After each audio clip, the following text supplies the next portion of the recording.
The year was 1987, a time when the financial world was riding high on a wave of optimism and growth. On a day that would forever be etched in financial history as Black Monday, October 19, 1987, the unthinkable happened. The stock market experienced its largest single-day percentage drop ever, a staggering event that left traders and investors in utter disbelief. The S&P 500 plummeted by over 20%, sending shockwaves across the globe and causing a ripple effect in financial markets worldwide. Panic ensued as investors, fearing a complete market collapse, rushed to sell their holdings, creating a chaotic and frenzied atmosphere.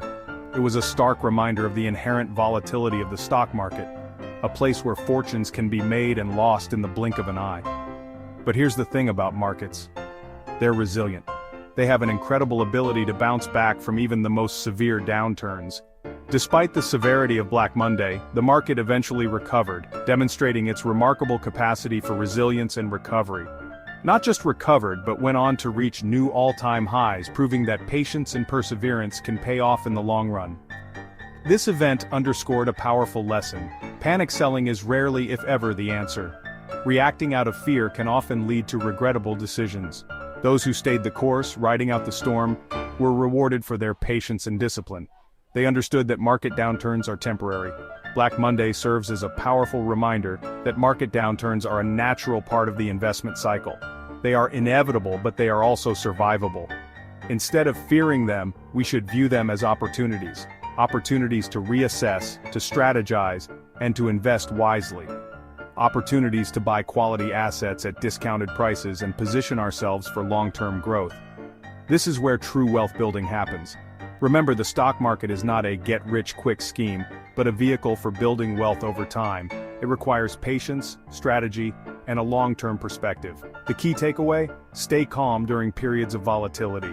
Market fluctuations are normal, and reacting impulsively can be detrimental. Stick to your investment strategy and focus on the long term. Consistency and discipline are your best allies in the world of investing. By doing so, you position yourself to not only survive market downturns, but to thrive in the face of them.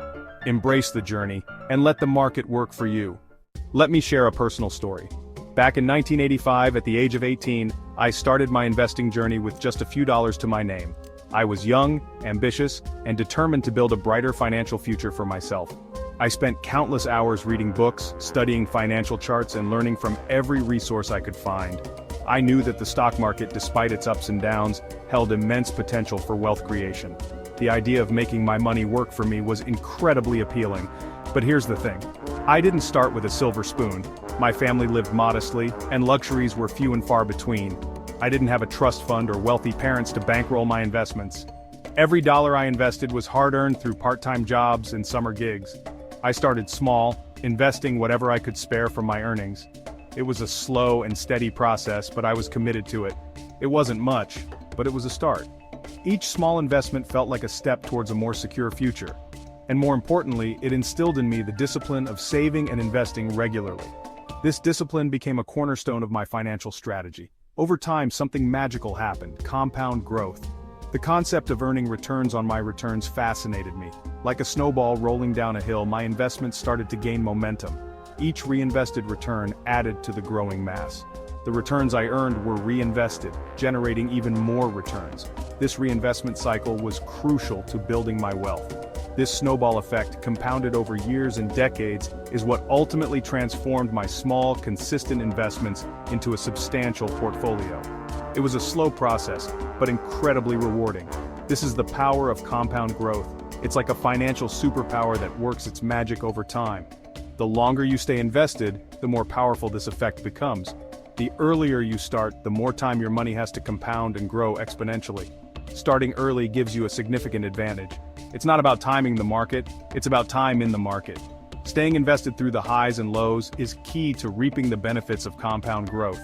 Setting clear financial goals and having a long-term plan helped me stay focused and motivated. It's important to have a vision for your financial future. Over the years, I celebrated small milestones, each one a step closer to financial freedom. These moments of achievement kept me going. Now, I share my journey to inspire others. If I could turn pennies into millions, so can you. It's all about patience, discipline, and the power of compound growth. Now, before you jump headfirst into the exciting world of investing, there's one crucial step you need to take: building a solid financial foundation. This foundation is essential because it ensures that you have a safety net to fall back on when life throws unexpected challenges your way. Without this foundation, your investment journey could be fraught with unnecessary risks and stress. This foundation starts with an emergency fund. An emergency fund is a dedicated savings account meant to cover unforeseen expenses that can arise at any time. It's not just a nice-to-have, it's a must-have for anyone serious about financial stability. Think of it as your financial safety net, a buffer against life's unexpected curveballs. Just like a safety net catches you if you fall, an emergency fund catches you when unexpected expenses come up. Life is full of surprises, and not all of them are pleasant. Imagine your car breaking down unexpectedly, or receiving an unexpected medical bill. These situations can be stressful and financially draining. Unexpected medical bills, car repairs, or job loss can throw a wrench into your financial plans. These are the kinds of expenses that can derail your budget and force you to make tough financial decisions. Without an emergency fund, you might be forced to dip into your investments to cover these expenses, derailing your long-term goals. This can be particularly damaging if you have to sell investments at a loss or during a market downturn. So, how much should you save in your emergency fund? The amount you need can vary depending on your personal circumstances, but there are some general guidelines you can follow. A good rule of thumb is to have 3 to 6 months' worth of living expenses set aside. This means calculating your essential monthly expenses such as rent or mortgage, utilities, groceries, and transportation, and multiplying that by 3 to 6. This means if you lose your job or face a financial emergency, you have enough to cover your essential expenses for several months while you get back on your feet. This cushion gives you the time and space to find a new job or resolve the financial issue without the added pressure of immediate financial strain. Having this financial cushion not only provides peace of mind, but also allows you to stay invested even during market downturns. You can sleep better at night knowing that you have a safety net in place. You won't be forced to sell your investments at a loss out of fear or desperation. Instead, you can ride out the market volatility and stick to your long-term investment strategy. Remember, building wealth is a marathon, not a sprint, and a solid emergency fund is your starting line. It's the first step in your financial journey, providing the stability and security you need to pursue your long-term financial goals with confidence. Now that you've got your emergency fund sorted, it's time to choose an investment platform. This is essentially your gateway to the stock market, the platform you'll use to buy and sell investments. With so many options available, it can feel overwhelming, especially for beginners. Don't worry, I'm here to simplify things for you. For starters, I recommend going with a reputable online brokerage account.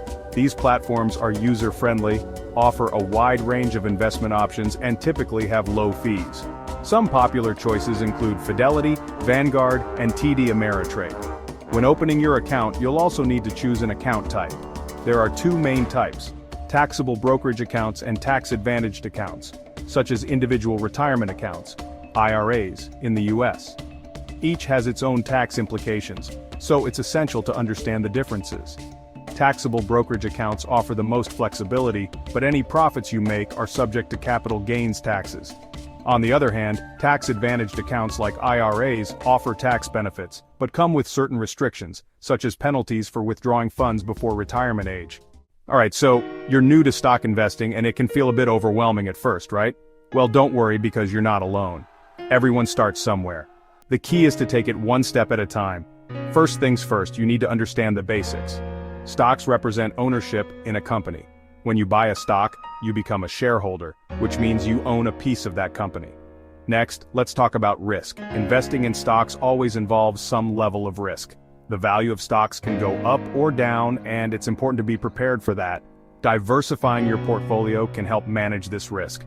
This means spreading your investments across different types of stocks and other assets. And of course, it's crucial to do your research. Look into the companies you're interested in, understand their business models, check their financial health, and keep an eye on market trends. Lastly, remember to be patient. Investing is a long-term game. It's not about making quick money, but about growing your wealth over time.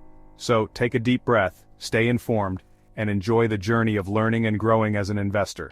Now let's talk about the power of pies. Pie charts, that is. These simple yet effective tools can help us visualize our investment portfolios. By breaking down our investments into slices, we can easily see the allocation and distribution of our assets. It's a powerful way to ensure we're diversified and balanced. Setting realistic expectations is crucial when investing in stocks. It's important to understand that the market has its ups and downs, but, over the long term, the magic of compound growth can work wonders.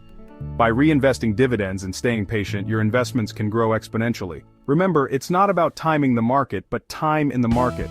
And now, a little sneak peek into what's coming next. We'll dive deeper into advanced investment strategies, explore different types of stocks, and learn how to analyze market trends. Stay tuned, because the best is yet to come. So, when is the best time to invest? The answer is simple: now. The earlier you start, the more time your investments have to grow. Don't wait for the perfect moment, because it rarely comes. Start with what you have, and let the power of compound growth do the rest. Your future self will thank you.